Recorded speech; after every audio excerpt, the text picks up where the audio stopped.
Hey everybody in TTC, how's everybody doing? Hope everybody had a good Saturday. Nice man coming back to you on what was, all things considered, a really good Saturday for Carolina fans.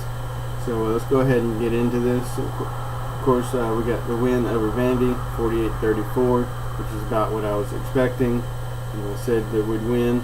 Probably wouldn't cover the spread because that just tends to be the way that we roll, especially against Vandy. Vandy is, apparently always will be, always has been, a thorn in our side. They are now that we're really good. Back in a few years ago when it was an annual three-way race between us, them, and UK to not finish last in the conference and in the division. They were a thorn in our side then, and I guess that's just not going to change anytime soon. But nonetheless, we got the victory. We got the 2-1 in conference. We are sitting in first place in the East Division, so I'm very glad to say that, especially with our game with Mizzou coming up next week. They got knocked down a bit, so whether or not that has an impact in next week's game, I don't know, but of course I hope it does to a certain extent, because we can effectively put Mizzou out of the race unless we just completely fall apart later. But we've got our asses kicked week 1, so I'm hoping very much that that stays in the minds of players and coaches, and that serves as a pretty effective deterrent and an immunization shot against Gamecockitis, the problem that we've tended to have of losing games that we shouldn't. I've spoken at length about that in previous videos, so no need to rehash that, but we've got to avoid that. But as far as last night's game, a few things that we did better than we had, a few things that we've got to improve or we're going to get killed.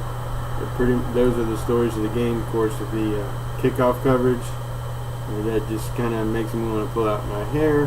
We give up 2 touchdowns on return to the same guy. Why do you kick it to him again? Coverage has got to be better. We've got to stay in our lanes, because that's essentially what happened. People got out of position, 1 or 2 nice blocks, and Vandy did a good job with that, and the guy's gone. He's on the 30-yard line. You can tell it's going to be going for a touchdown again, especially the second one, which is even worse than the first one. So got to get a handle on that. Old ball coach was obviously pissed off about it, so I'm looking forward to that. He'll be putting the fire into people's asses over this week, and so I don't look for that to be a problem anymore, because one thing that's pretty characteristic about Steve Spurrier, among other things, is that people tend to not make the same mistakes over and over and over again in any play for him. If you're going to make the same mistake over, you're going to be on the bench, and so a lot of it is you don't have an opportunity to make that mistake again. But it is what it is.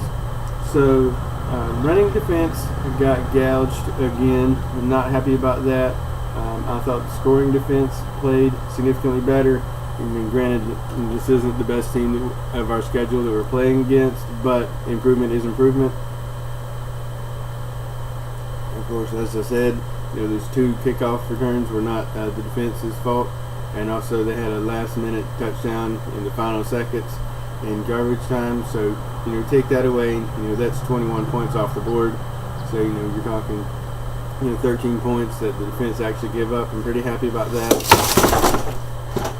Sorry, blinds fell, but I'll get to that in a minute. And so essentially, defense gave up 13 points. That's something that's got to be encouraging. So, excuse me. So I'm pretty happy about that. Offense, scored the points that they needed to. Obviously, we started out in a hole, but then got on a 48-point tear. So I'm very happy about that. Even with some drops that we had. Dylan missed a couple throws. Demir Bird dropped a good one.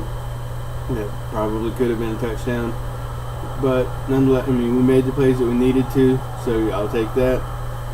So, again, we beat Vandy. There's not a lot to say about that. I'm not making a victory lap or anything, because, they're Vanderbilt, they're down.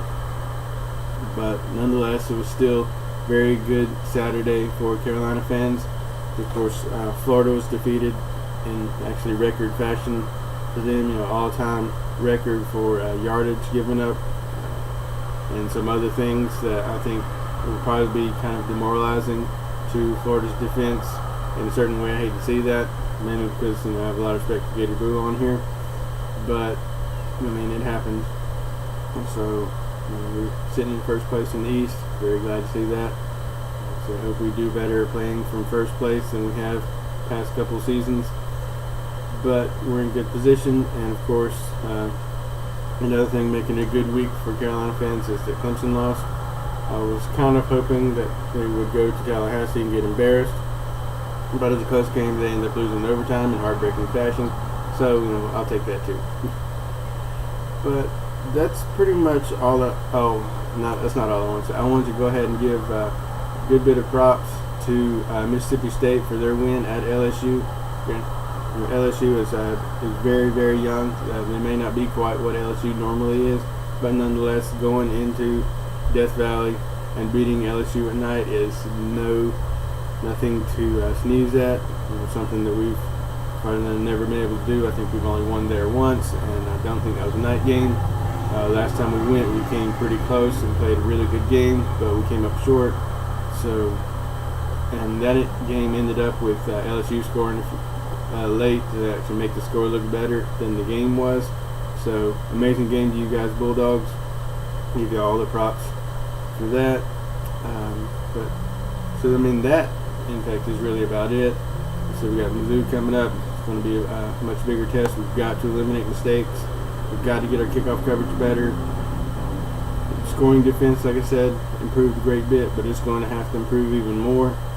Run defense is where we really, really got to improve on defense, because we've got to take this opportunity to effectively knock Mizzou out of the East race. We've taken 3 games and a tiebreaker lead over them, so that we can keep track of what's going on with Florida, because they're still in it if they respond well from this loss. So we'll see what happens. Good luck to everybody, and y'all have a good week. Later.